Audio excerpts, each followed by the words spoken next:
Hi friends, welcome back to Thanshik world. ഇന്ന് നമുക്ക് chicken ബിരിയാണിയേക്കാളും രുചികരമായിട്ടുള്ള ചിക്കൻ റൈസ് എങ്ങനെയാണ് തയ്യാറാക്കുന്നതെന്ന് കണ്ടു നോക്കാം. വളരെ കുറഞ്ഞ ഇൻഗ്രീഡിയൻസ് മാത്രം മതി ഈ ഒരു ചിക്കൻ റൈസ് തയ്യാറാക്കാനായിട്ട്. അപ്പോൾ നമുക്ക് എങ്ങനെയാണ് ഇത് തയ്യാറാക്കുന്നതെന്ന് കണ്ടു നോക്കാം. ഇതിനായിട്ട് ഞാനിവിടെ 2 ഗ്ലാസ് ബാസ്മതി റൈസ് എടുത്തിട്ടുണ്ട്. ഇനി ഇത് നല്ലതുപോലെ ഒന്ന് വാഷ് ചെയ്തെടുക്കണം. അതിനുശേഷം അരമണിക്കൂർ നേരത്തേക്ക് ഇതൊന്ന് അടച്ച് മാറ്റി വെക്കാം. ബസ്മതി റൈസിന് പകരം നമുക്ക് വേണമെങ്കിൽ കൈമ റൈസ് യൂസ് ചെയ്യാവുന്നതാണ്. ഇനി ഇതിവിടെ ഒന്ന് അടച്ച് മാറ്റി വെക്കാം. ആ ഒരു സമയത്ത് ഞാനിവിടെ 300 ഗ്രാം ചിക്കൻ എടുത്തിട്ടുണ്ട്. നല്ലതുപോലെ കഴുകി വൃത്തിയാക്കി എടുത്തിട്ടുണ്ട്. ഇനി ഇതിലേക്ക് 1 ടേബിൾ സ്പൂൺ തൈര് ചേർത്ത് കൊടുക്കാം. ഒപ്പം തന്നെ 1 ടീസ്പൂൺ കുരുമുളക് പൊടിയും 1/4 ടീസ്പൂൺ മഞ്ഞൾപ്പൊടിയും 1/4 ടീസ്പൂൺ ചിക്കൻ മസാല പൗഡറും ചേർത്ത് കൊടുത്തിട്ടുണ്ട്. പിന്നെ ആവശ്യത്തിനുള്ള ഉപ്പ് കൂടി ചേർത്തിട്ട് നല്ലതുപോലെ ഇതൊന്ന് മാരിനേറ്റ് ചെയ്ത് കൊടുക്കാം.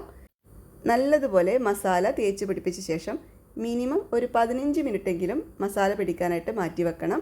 അതിനുശേഷം ചൂടായ എണ്ണയിലിട്ടിട്ട് ഫ്രൈ ചെയ്തെടുക്കാം.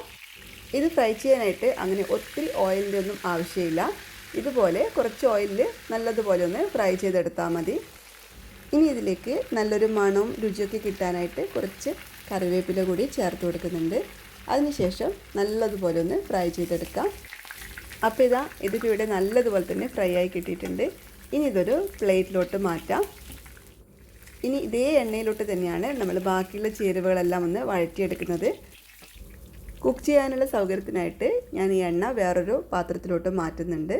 എന്നിട്ട് അതേ എണ്ണയിലോട്ട് തന്നെ 1 സവാള ചെറുതായിട്ട് കൊത്തി അരിഞ്ഞത് ചേർത്ത് കൊടുക്കാം. എന്നിട്ട് നല്ലതുപോലെ ഒന്ന് വഴറ്റിയെടുക്കണം. സവാള ഒന്ന് ട്രാൻസ്പെറൻ്റ് ആയിട്ട് വരുന്നത് വരെ നല്ലതുപോലെ ഒന്ന് വഴറ്റി കൊടുക്കാം. അതിനുശേഷം ഇതിലേക്ക് 1 ടേബിൾ സ്പൂൺ അളവിൽ ചെറുതായിട്ട് കൊത്തി അരിഞ്ഞ ഇഞ്ചിയും വെളുത്തുള്ളിയും ചേർത്ത് കൊടുക്കാം.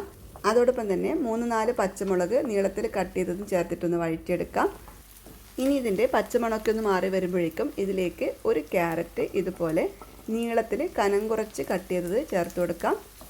ഇതോടൊപ്പം തന്നെ ഫ്രോസൺ ഗ്രീൻ പീസ് കയ്യിലുണ്ടെങ്കിൽ അതും കൂടി ചേർത്ത് കൊടുക്കാവുന്നതാണ്.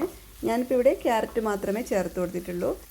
1-2 മിനിറ്റ് ഇതുപോലെ ഒന്ന് വഴറ്റി കൊടുത്ത ശേഷം ഇതിലേക്ക് 1/2 ടീസ്പൂൺ അളവിൽ മല്ലിപ്പൊടി ചേർത്ത് കൊടുക്കുന്നുണ്ട്.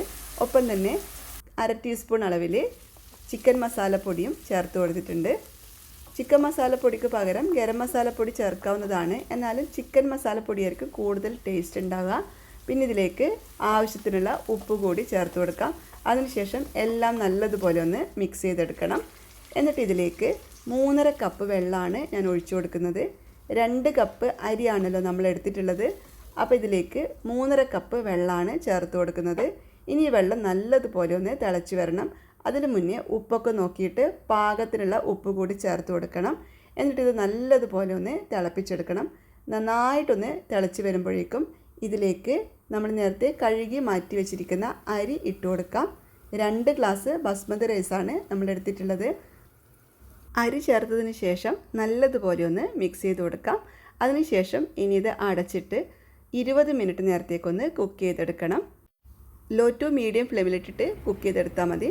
അപ്പോൾ ഇതിപ്പോൾ ഒരു 10 മിനിറ്റ് ആകുമ്പോഴേക്കും ഞാനൊന്ന് ഓപ്പൺ ചെയ്തിട്ട് ഇതിലേക്ക് നമ്മൾ ഫ്രൈ ചെയ്ത് വെച്ചിരിക്കുന്ന ചിക്കൻ പീസസ് ഇട്ട് കൊടുക്കുന്നുണ്ട്.